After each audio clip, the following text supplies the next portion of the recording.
ক্যালকাটা ইউনিভার্সিটির আন্ডারে সেমিস্টার 4 এর ছাত্রছাত্রী আছো এবং তোমাদের রাষ্ট্রবিজ্ঞান সাবজেক্টে অনার্স আছে, তোমাদের জন্য আজকের ক্লাসটা খুবই গুরুত্বপূর্ণ। আজকের ক্লাসে তোমাদের ডিএসসিসি 5 পেপারের 100% কমনযোগ্য সাজেশন নিয়ে আলোচনা করব। তোমাদের সেমিস্টার 4 অর্থাৎ 4 সেমিস্টারে 4টে ডিএসসিসি পেপার পড়তে হবে।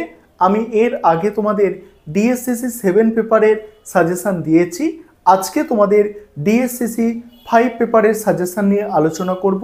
আর তোমরা যারা ইংলিশ ভার্সনের স্টুডেন্ট আছো, তোমরাও আজকের ক্লাসটা দেখো, কারণ সাজেশনটা তোমরা ইংলিশেও পেয়ে যাবে। আরেকটা বিষয় বলে রাখি, আমাদের অনলাইন কোচিং ক্লাস চলছে, পেড ব্যাচে ক্লাস অলরেডি শুরু হয়ে গিয়েছে। তোমরা যারা এখনও অ্যাডমিশন নিতে ইচ্ছুক আছো, স্ক্রিনে যে নম্বর দেখতে পাচ্ছ এই নম্বরে যোগাযোগ করে অ্যাডমিশন নিতে পারো। আমাদের সপ্তাহে 3 দিন করে ক্লাস থাকে। চলো আজকে তোমরা ডিএসসিসি 5 পেপারের সাজেশনটা দেখে নাও। এবার তোমরা সম্পূর্ণ সাজেশনটা দেখে নাও। প্রথমে দেখো, তোমাদের মডিউল 1 থেকে 10 নম্বর এবং 20 নম্বরের জন্য যে প্রশ্নগুলো তৈরি করতে হবে। আর তোমরা যারা ইংলিশ ভার্সনের স্টুডেন্ট আছো, তোমরাও আজকে ক্লাসটা দেখো, তোমরা সাজেশনটা ইংলিশে পেয়ে যাবে। শেষে তোমাদের আমি সাজেশনটা দিয়ে দেবো। দেখো, প্রথমেই দেখো 10 নম্বর এবং 20 নম্বরের জন্য মডিউল 1 থেকে যে প্রশ্নগুলো তৈরি করতে হচ্ছে, আর যে প্রশ্নগুলো দেখছো স্টার দেওয়া আছে, এগুলো হচ্ছে অধিক গুরুত্বপূর্ণ প্রশ্ন। দেখো, প্রথম প্রশ্ন হচ্ছে ভারতের রাজনীতিতে ধর্মের ভূমিকা বিশ্লেষণ করো। পরের প্রশ্ন, ভারতের রাজনীতিতে জাতপাতের ভূমিকা আলোচনা করো। নেক্সট আছে ভারতের রাজনীতিতে ভাষার ভূমিকা বিশ্লেষণ করো। পরের প্রশ্ন দেখো, পরের প্রশ্ন, ভারতের রাজনীতিতে আঞ্চলিকতাবাদের প্রভাব ও উদ্ভবের কারণ আলোচনা করো।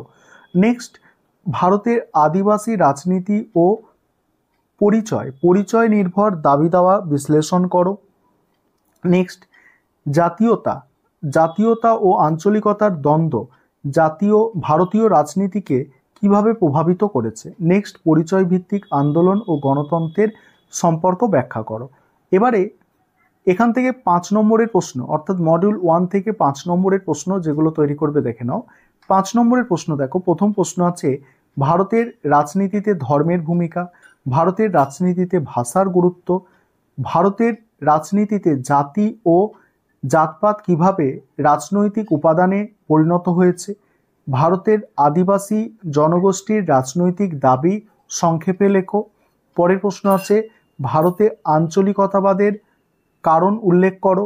নেক্সট, ভাষাভিত্তিক রাজ্য পুনর্গঠনের রাজনৈতিক তাৎপর্য কী ছিল।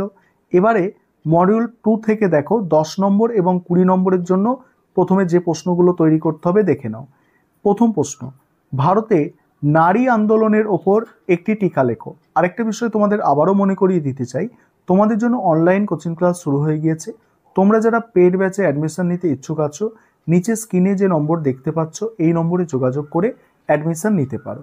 পরের প্রশ্ন, ভারতে পরিবেশ আন্দোলনের সংক্ষিপ্ত মূল্যায়ন করো। নেক্সট, ভারতের মানবাধিকার আন্দোলনের মূল বৈশিষ্ট্য ও তাৎপর্য আলোচনা করো। নেক্সট, ভারতে নয়া সামাজিক আন্দোলনের চরিত্র বৈশিষ্ট্য বিশ্লেষণ করো। পরের প্রশ্ন, ভারতের দলিত আন্দোলনের কারণ ও প্রভাব বিশ্লেষণ করো।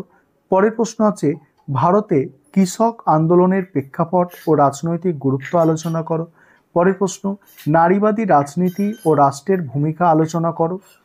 এবারে 5 নম্বরের প্রশ্ন দেখো, 5 নম্বরের প্রশ্ন মডিউল 2 থেকে যেগুলো করতে হবে, মানবাধিকার আন্দোলনের ওপর একটি টিকা, নয়া সামাজিক আন্দোলনের বৈশিষ্ট্য, ভারতে নারী আন্দোলনের প্রকৃতি 1970-এর দশক থেকে কিভাবে পরিবর্তিত হয়েছে, চিপকো আন্দোলন ও তার তাৎপর্য, দলিত আন্দোলনের বৈশিষ্ট্য উল্লেখ করো, ভারতের নারী আন্দোলন ও সামাজিক পরিবর্তন নিয়ে সংক্ষিপ্ত আলোচনা।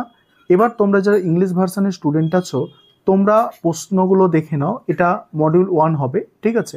তোমরা প্রশ্নগুলো দেখে নাও, আমি স্ক্রল করে যাচ্ছি। আর এবার 5 মার্কসের প্রশ্ন মডিউল 1 থেকে। তারপরে দেখো, তারপরে মডিউল 2 শুরু হচ্ছে। মডিউল 2 দেখো 10 আর 20 মার্কস এবং 5 মার্কসের কোয়েশ্চেনগুলো দেখে নাও।